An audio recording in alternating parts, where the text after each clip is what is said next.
Hello, Miss Zidek. I'm Hannah. I'll be your nutrition counselor here at Ohio University. It's nice to meet you. It's nice to meet you as well, Hannah. Hello. I'm so glad to have you here today. I can see here you were referred by your doctor to come see a counselor about your current alcohol intake. Yes. Well, I was referred, but I don't really see what the problem is with my current alcohol consumption habits. I don't think I have an issue. Okay. Do you mind if I share the risks of excessive alcohol consumption and how the risk might affect you? Yeah. Okay. Okay. So, excessive alcohol consumption can actually increase your risk of heart disease and stroke, raise your blood pressure, contribute to obesity, and increase the levels of fats in your blood. I noticed in your medical records that you and your doctor shared with me that your blood pressure levels are higher than what is considered normal. With this in mind, if I were to give you a scale from 1 to 10, with 10 being the most willing, how willing would you be to change your alcohol consumption?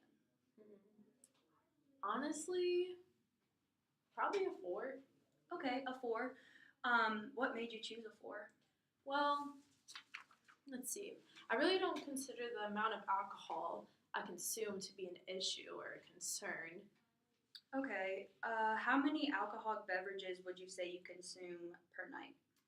Let me think here. I would say probably about 4 glasses of wine every night. But the glasses are just so small, I can't just have one.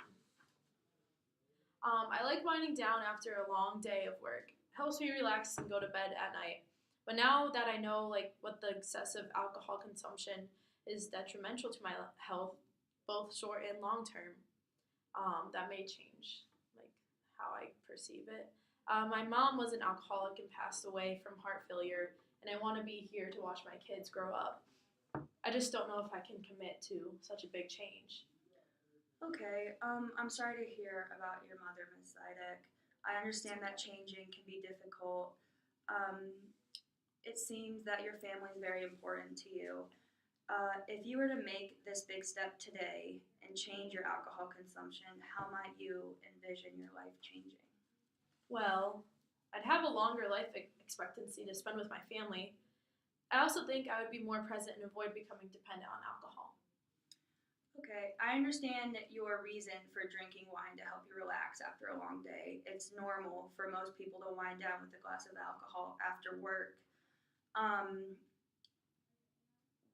so let's revisit the question I asked you earlier about the scale. So originally you said you're a 4 on a scale of 1 to 10, but with what we had just talked about in mind about wanting to be more present with your family and seeing your kids grow up,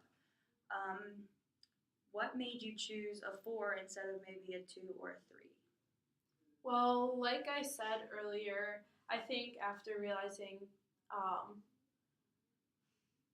the effects of alcohol on myself, and I'm scared I won't be there for my children, and I don't want them to go through what I went through as a kid. I don't want them to experience that loss, and I just want to be more present with my family. Okay. So how would you feel about starting with a small change? Well, I guess I could try cutting back from 4 glasses of wine to 2 glasses at night. I know it won't be easy though. That's a great start. I believe that you can do that, and I will be here to help you along the way. If you ever find yourself struggling, just try to think back to what we had talked about and how you would like to, be there for your family, and maybe that'll help you remind why you're doing this in the first place. Yes, you made me more aware of the consequences of my habit for sure. I really don't want my children to go through the same thing I did. That's great to hear, Miss Zidek. I look forward to our next session with you. Thank you so much for coming in. I see great potential in your ability to change. Thanks for having me.